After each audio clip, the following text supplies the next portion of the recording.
Welcome to my channel. আমার চ্যানেলে তোমাদের স্বাগত জানাই। তো আজকে চলে এসেছি মাধ্যমিক ভৌতবিজ্ঞানে তোমাদের গুরুত্বপূর্ণ কয়েকটি অধ্যায় অর্থাৎ পদার্থবিদ্যা, রসায়ন এবং সাধারণ অংশ থেকে 7টি অধ্যায় বেছে নিয়ে সেই অধ্যায় থেকে সবচেয়ে গুরুত্বপূর্ণ 2 ও 3 নম্বরের প্রশ্নগুলো আজ আমি তোমাদের কাছে আলোচনা করব। যেই প্রশ্নগুলো করলে সেখান থেকে অবশ্যই কিন্তু তোমরা মাধ্যমিক পরীক্ষায় 2 ও 3 নম্বরের ভৌতবিজ্ঞানের যে প্রশ্নগুলো আসবে কমন পাবে, এটা গ্যারেন্টি দিয়ে বলতে পারি। এবারে দেখা যাক অধ্যায় ভিত্তিক প্রশ্নগুলো। প্রথমে আমি তোমাদের পদার্থবিদ্যা থেকে সবচেয়ে গুরুত্বপূর্ণ 2 ও 3 নম্বরের প্রশ্নগুলো আলোচনা করব অধ্যায় ভিত্তিক। আমার সাজেস্ট করা প্রথম অধ্যায় আলো থেকে 2 ও 3 নম্বরের সবচেয়ে গুরুত্বপূর্ণ প্রশ্ন। প্রতিবিম্বের রৈখিক বিবর্ধন কাকে বলে? অবতল দর্পণের একটি ব্যবহার লেখো। পরবর্তী প্রশ্ন, আলোক রশ্মি ঘন মাধ্যম থেকে লঘু মাধ্যমে প্রতিষ্ঠিত হলে চিত্রসহ তার চ্যুতিকোণের রাশিমালা নির্ণয় করো। পরবর্তী গুরুত্বপূর্ণ প্রশ্ন, আলোর বিচ্ছুরণ কাকে বলে? শূন্য মাধ্যমে আলোর বিচ্ছুরণ হয় না কেন? পরবর্তী প্রশ্ন, দন্ত চিকিৎসকগণ অবতল দর্পণ ব্যবহার করে কেন? উত্তল লেন্সকে অভিসারী লেন্স বলা হয় কেন? পরবর্তী প্রশ্ন, অবতল দর্পণের সাহায্যে কোনো বস্তু অপেক্ষা বড় অসৎবিম্ব গঠনের চিত্র অঙ্কন করো। এবং এই চ্যাপ্টার থেকে 2 নম্বরের শেষ প্রশ্ন, চিত্রসহ গোলীয় দর্পণের মুখ্য ফোকাসের সংজ্ঞা দাও। এবার চলে আসি 3 নম্বরের প্রশ্ন, মাত্র 3টে প্রশ্ন। প্রথম প্রশ্ন, কাঁচের স্ল্যাবের মধ্যে দিয়ে আলোর প্রতিসরণের ক্ষেত্রে দেখাও যে আপাতিত ও নির্গত আলোক রশ্মি পরস্পর সমান্তরাল। পরবর্তী প্রশ্ন, চোখের দীর্ঘদৃষ্টি ত্রুটি কাকে বলে? এর কারণ ও প্রতিকার উল্লেখ করো। পরবর্তী অর্থাৎ 3 নম্বরের শেষ প্রশ্ন, উত্তল বা অবতল দর্পণের ক্ষেত্রে ফোকাস দূরত্ব ও বক্রতা ব্যাসার্ধের মধ্যে সম্পর্কটি নির্ণয় করো। এবং অতিরিক্ত হিসাবে অর্থাৎ 11 নম্বর প্রশ্ন, গাড়ির হেডলাইটে কী ধরনের দর্পণ ব্যবহার করা হয় এবং কেন? আলোক বিচ্ছুরণের কারণ কী? পরবর্তী অধ্যায় চলতড়িৎ থেকে 2 ও 3 নম্বরের প্রশ্ন। প্রথম প্রশ্ন, তড়িৎ প্রবাহের তাপীয় ফলকে ব্যবহার করে এমন দুটি যন্ত্রের নাম লেখো যা আমরা দৈনন্দিন জীবনে ব্যবহার করি। এই প্রশ্নটা 2004 সালে, 2013 এবং 2015 সালে এসছে, এবছরের জন্য গুরুত্বপূর্ণ। পরবর্তী প্রশ্ন, তড়িৎ চুম্বকের শক্তি কিভাবে বাড়ানো যায়? এটা 1999, 2001, 2010, 2012 এবং 2016 প্রশ্নটা এসছে। পরবর্তী প্রশ্ন, মুক্ত বর্তনীতে তড়িৎ কোষের তড়িৎচালক বলের সংজ্ঞা দাও। 97, 2005, 2009, 2012 এবং 2022 প্রশ্নটা এসছে, এটাও যথেষ্ট গুরুত্বপূর্ণ। চলে যাই পরবর্তী প্রশ্নে, তড়িৎ চালক বল ও বিভব প্রভেদের মধ্যে একটি সাদৃশ্য ও একটি বৈসাদৃশ্য লেখো। এটা ঘুরিয়েও আসতে পারে, তড়িৎ চালক বল ও বিভব প্রভেদের মধ্যে পার্থক্য লেখো। 1995, 2003, 2009, 2011, 2013, 2016 এবং 2020 প্রশ্নটা এসছে। খুব গুরুত্বপূর্ণ প্রশ্ন, প্রশ্নটা কিন্তু ভালো করে রাখবে। পরবর্তী প্রশ্ন, ওহমের সূত্র থেকে রোধের সংজ্ঞা দাও। 1995, 97, 99, 2004, 2007, 2015 সালে এসছে। এবং এই প্রশ্নটা রোধাঙ্কের সংজ্ঞা দাও, এর এসআই একক লেখো। একই সঙ্গে এই প্রশ্নটাও করে রাখবে। ফ্লেমিংয়ের বাম হস্ত নিয়মটি বিব্রত করো। 1996, 1998, 2000, 2002, 2005, 2008 ও 2014 সালে এই প্রশ্নটা এসছে। পরবর্তী প্রশ্ন, বৈদ্যুতিক লাইনে ফিউজ তার ব্যবহার করা হয় কেন? 1996, 2003, 2006, 2008, 2009, 2014 সালে এসছে। এর সাথে সাথে গৃহস্থলীর বৈদ্যুতিক লাইনে বৈদ্যুতিক বাতি, বৈদ্যুতিক পাখা, রেফ্রিজারেটর ইত্যাদি সমান্তরাল সময়ভাবে যুক্ত থাকে কেন? 2016 সালে আর 2022 সালে এসছে। এটাও গুরুত্বপূর্ণ। আমি যে প্রশ্নগুলো বলছি খুব ভালো করে কিন্তু প্রশ্নগুলো করে রাখবে। এবারে এই চ্যাপ্টারের সবচেয়ে গুরুত্বপূর্ণ 3 নম্বরে 3টি প্রশ্ন দিচ্ছি। তড়িৎ প্রবাহের তাপীয় প্রভাব সংক্রান্ত জুলের সূত্রগুলি লেখো। এটা 1995, 97, 99, 1, 3, 5, 11, 13, 18 এসে যথেষ্ট গুরুত্বপূর্ণ প্রশ্ন। তার সঙ্গে সঙ্গে তড়িৎ প্রবাহের ফলে পরিবাহীতে উৎপন্ন তাপ কোন কোন বিষয়ের উপর নির্ভর করে ও কীভাবে? পরবর্তী প্রশ্ন, তড়িৎ চুম্বকী এর কয়েকটি ব্যবহার লেখো। এটা 1996, 98, 2000, 2003, 2004, 2006, 2009, 2011, 2013 এবং 2015 সালে প্রশ্নটা এসছে। এই প্রশ্নটাও ভালো করে 3 নম্বরের জন্য দেখে রাখবে। পরবর্তী অর্থাৎ 2, 3 নম্বরের শেষ প্রশ্ন, বাল্যচক্র এর কার্যনীতি ও কার্যপ্রণালী লেখো। 2000, 2002, 2005, 2009 ও 2011 সালে প্রশ্নটা এসছে। প্রশ্নটাও ভালো করে দেখে রাখবে।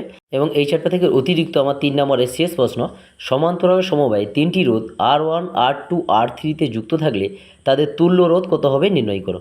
পদার্থবিদ্যা এবং তোমাদের শেষ অধ্যায় পরমাণু নিউক্লিয়াস, এই চ্যাপ্টার থেকে তোমাদের 3 নম্বরের প্রশ্ন থাকবে, 2 নম্বরের কোনো প্রশ্ন থাকবে না। দেখে নাও 3 নম্বরের প্রশ্নগুলো। নিউক্লিয় বিভাজন ও নিউক্লিয় সংযোজনের মধ্যে কয়েকটি পার্থক্য লেখো। পরবর্তী প্রশ্ন, নিউক্লিয় বন্ধন শক্তি কাকে বলে? নিউক্লিয় বন্ধন শক্তির উৎস কী? পরমাণু নিউক্লিয়াসে ইলেকট্রন না থাকা সত্ত্বেও তেজস্ক্রিয় মৌল থেকে বিটা কণা নির্গত হয় কিভাবে? এবছর সবচেয়ে গুরুত্বপূর্ণ প্রশ্ন কিন্তু এটা। চলে যাই পরবর্তী প্রশ্নে। তেজস্ক্রিয়তা একটি নিউক্লিয় ঘটনা, ব্যাখ্যা করো। নিউক্লিয় বিভাজন কাকে বলে? একটি উদাহরণ সহ বুঝিয়ে দাও। স্বাভাবিক তেজস্ক্রিয়তা কাকে বলে? তেজস্ক্রিয় রশ্মিগুলির মধ্যে কোনটি বেশি তড়িৎ আধানযুক্ত? চলে যাই পরবর্তী প্রশ্নে। কোনো তেজস্ক্রিয় মৌলের থেকে আলফা কণা নির্গমনে নতুন মৌলের সৃষ্টি হয়, কিন্তু গামা রশ্মি নির্গমনে নতুন মৌলের সৃষ্টি হয় না কেন? ব্যাখ্যা করো। খুব ভালো করে প্রশ্নটা করে রাখবে। চলে যাই পরবর্তী প্রশ্নে। আলফা ও গামা রশ্মির আধান ও আয়োনাইজিং ক্ষমতা তুলনা করো। তার সঙ্গে সঙ্গে তেজস্ক্রিয়তার একটি ব্যবহার লেখো। এবং অতিরিক্ত হিসাবে তোমরা আরেকটি প্রশ্ন করে রাখবে, সেটি হলো নিউক্লিয় সংযোজনের পূর্বে নিউক্লিয় বিভাজন ঘটানো হয় কেন?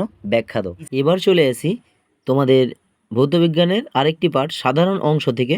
তোমাদের যে 3টে অধ্যায় রয়েছে, সেই 3টে অধ্যায়ের প্রথম অধ্যায় পরিবেশের জন্য ভাবনা থেকে সবচেয়ে গুরুত্বপূর্ণ 2 নম্বরের প্রশ্নগুলো। এই চ্যাপ্টার থেকে কিন্তু কোনো 3 নম্বরের প্রশ্ন আসবে না বা থাকবে না। প্রথম প্রশ্ন, ওজোন স্তর ধ্বংসে সিএফসির ভূমিকা আলোচনা করো। দ্বিতীয় গুরুত্বপূর্ণ প্রশ্ন, ওজোন স্তরে কিভাবে ওজোন অণু উৎপন্ন হয়। এই চ্যাপ্টারের তৃতীয় গুরুত্বপূর্ণ প্রশ্ন, জীবাশ্ম জ্বালানি সংরক্ষণের 2টি প্রয়োজনীয়তা উল্লেখ করো। চতুর্থ প্রশ্ন, মেথানোজেনেসিস কি? পরের প্রশ্ন, ফায়ার আইস কাকে বলে ও কেন? পরবর্তী প্রশ্ন, বায়োফুয়েল কি, এর ব্যবহার উল্লেখ করো। এবং এই চ্যাপ্টারের শেষ প্রশ্ন, তাপন মূল্য কাকে বলে, এর ব্যবহারিক একক কী? এবার চলে যাই পরবর্তী অধ্যায়, গ্যাসের আচরণ। প্রথম প্রশ্ন, চার্লসের সূত্রটি বিবৃতি করো। এই চ্যাপ্টারের দ্বিতীয় প্রশ্ন, চার্লসের সূত্র থেকে পরম উষ্ণতার সংজ্ঞা দাও। পরবর্তী প্রশ্ন, বাস্তব গ্যাসগুলির আদর্শ আচরণ থেকে বিচ্যুতির 2টি কারণ লেখো। চতুর্থ প্রশ্ন, কোন অবস্থায় বাস্তব গ্যাস আদর্শ গ্যাসের মতো আচরণ করে? পরবর্তী প্রশ্ন, গ্যাসের অণুগুলির বেগের ও চাপের ওপর উষ্ণতার প্রভাব উল্লেখ করো। 6 নম্বর প্রশ্ন, উষ্ণতা স্থির রেখে নির্দিষ্ট ভরের কোনো গ্যাসের চাপ 4 গুণ করলে সেটির আয়তন কত হবে? 2 নম্বরের এই চ্যাপ্টারের শেষ প্রশ্ন, গোল-উসাকের গ্যাস আয়তন সূত্রটি বিবৃত করো। এই প্রশ্নগুলো যদি 2 নম্বরের জন্য এই চ্যাপ্টার থেকে করো, এই প্রশ্নগুলোর ভেতর থেকেই তোমরা কিন্তু প্রশ্ন পাবে। চলে যাই 3 নম্বরের প্রশ্ন। এই চ্যাপ্টারে 3 নম্বরের সবচেয়ে গুরুত্বপূর্ণ প্রশ্ন, আদর্শ গ্যাসের সমীকরণটি লিখো। এই সমীকরণটি থেকে মোলার ভর গণনা করা হয় কিভাবে? পরবর্তী প্রশ্ন, আদর্শ গ্যাস কাদের বলে? বাস্তব গ্যাসগুলি আদর্শ আচরণ থেকে বিচ্যুত হওয়ার কারণ কি? খুব গুরুত্বপূর্ণ প্রশ্ন। পরবর্তী প্রশ্ন, শুষ্ক বায়ু অপেক্ষা আর্দ্র বায়ু লঘু হয় কেন? ব্যাখ্যা করো। পরবর্তী প্রশ্ন, চার্লসের সূত্রটি বিব্রত করো এবং ভি সমান টি লেখচিত্রটি অঙ্কন করো। খুব গুরুত্বপূর্ণ প্রশ্নটা কিন্তু খুব ভালো করে রেডি করবে। এই চ্যাপ্টারের 3 নম্বরের শেষ প্রশ্ন, বয়েল ও চার্লসের সমন্বয় সূত্রটি প্রতিষ্ঠা করো। এবার চলে আসি তোমাদের ভৌতবিজ্ঞানের রসায়ন বিভাগ থেকে। তোমাদের রসায়ন বিভাগে আছে মোট 6টি অধ্যায়, কিন্তু আমি তোমাদের আজকে গুরুত্বপূর্ণ মোট 3টি অধ্যায় আলোচনা করেছি। বাকি যে অধ্যায়গুলো থেকে গেলো সেগুলো থেকে সবচেয়ে গুরুত্বপূর্ণ প্রশ্ন আমি লাইভ ক্লাসে তোমার সঙ্গে আলোচনা করব। এবার চলে যাই রসায়নের প্রথম অধ্যায় বা প্রথম চ্যাপ্টার, পর্যায় সারণী ও মৌলদের ধর্মের পর্যাবৃত্ততা। কোন পর্যায় বরাবর বাম থেকে ডান দিকে গেলে মৌলগুলির আয়োনাইজেশন শক্তি সাধারণত বৃদ্ধি পায় কেন? চলে যাই পরবর্তী প্রশ্নে, মৌলের তড়িৎ ঋণাত্মকতা বলতে কী বোঝায়? উপর থেকে নিচের দিকে দীর্ঘ পর্যায় সারণীর গ্রুপ 1 মৌলগুলির তড়িৎ ঋণাত্মকতা কীভাবে পরিবর্তিত হয়? চলে যাই পরবর্তী প্রশ্নে, ডোবের আইনের ত্রয়ী সূত্রটি লেখো। সিএল, বিআর, আইএফ কে তাদের জারণ ধর্মের ঊর্ধ্বক্রমে সাজাও। সিএল মানে ক্লোরিন, বিআর বোরিয়াম, এভাবে তাদের জারণ ধর্মের ঊর্ধ্বক্রমে সাজাও। দীর্ঘ পর্যায় সারণীর শ্রেণী 2 এর মৌলগুলিকে ক্ষারীয় মৃত্তিকা ধাতু বলা হয় কেন? এবং তার সঙ্গে সঙ্গে প্রথম শ্রেণীভুক্ত মৌলদের ক্ষার ধাতু নামকরণের যৌক্তিকতা ব্যাখ্যা করো। চলে যাই পরবর্তী প্রশ্নে, কোনো মৌলের পরমাণুর আয়োনাইজেশন শক্তি বলতে কী বোঝায়?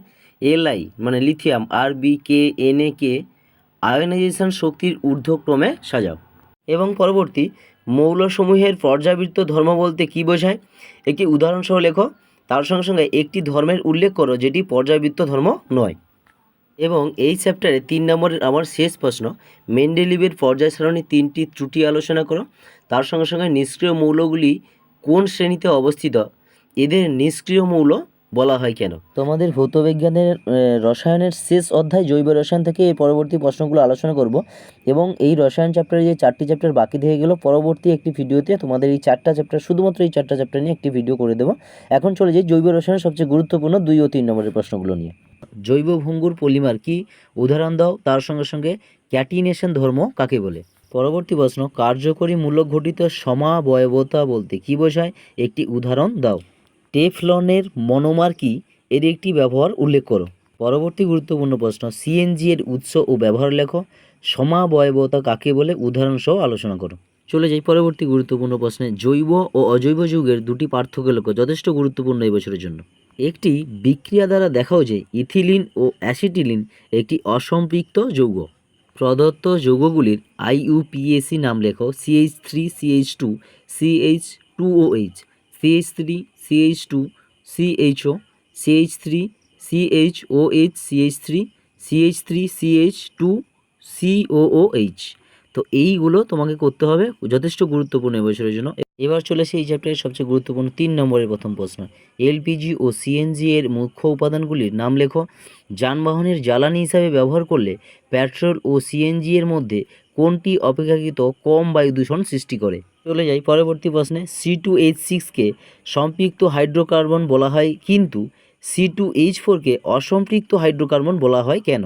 চলে যাই পরবর্তী গুরুত্বপূর্ণ প্রশ্নে, নিচের পদার্থগুলির প্রত্যেকটির একটি করে ব্যবহার উল্লেখ করো। Methylated spirit, denatured spirit, vinegar, ethylene ও অ্যাসিটিলিন। এগুলো কিন্তু প্রত্যেকটি সালের কোশ্চেন এবং 2001 সাল থেকে 2023 সাল পর্যন্ত সবচেয়ে গুরুত্বপূর্ণ প্রশ্নগুলোই কিন্তু তোমাদের কাছে আলোচনা করছি। চলে যাই পরবর্তী প্রশ্নে, মিথেন গ্যাসকে অক্সিজেনে পোড়ানো হলে কি হবে? রাসায়নিক সমীকরণ সহ লেখো এবং এর গুরুত্ব লেখো। যথেষ্ট গুরুত্বপূর্ণ প্রশ্ন। এবং এই চ্যাপ্টারের 3 নম্বরের শেষ প্রশ্ন, তরল ব্রোমিনে অতিরিক্ত পরিমাণ অ্যাসিটিলিন গ্যাস চালনা করলে কি চাক্ষুষ কোনো পরিবর্তন ঘটে? তার সঙ্গে সঙ্গে রাসায়নিক বিক্রিয়া কি ঘটে? এবং বিক্রিয়াটির সীমিত সমীকরণ লেখো। আমার উপরে একটু ভরসা রাখো, এই চ্যাপ্টারগুলো যদি তোমরা ভালো করে করো, এখান থেকে যে 2-3 নম্বরের প্রশ্নগুলো আছে এখান থেকে অবশ্যই তোমরা কমন পাবে।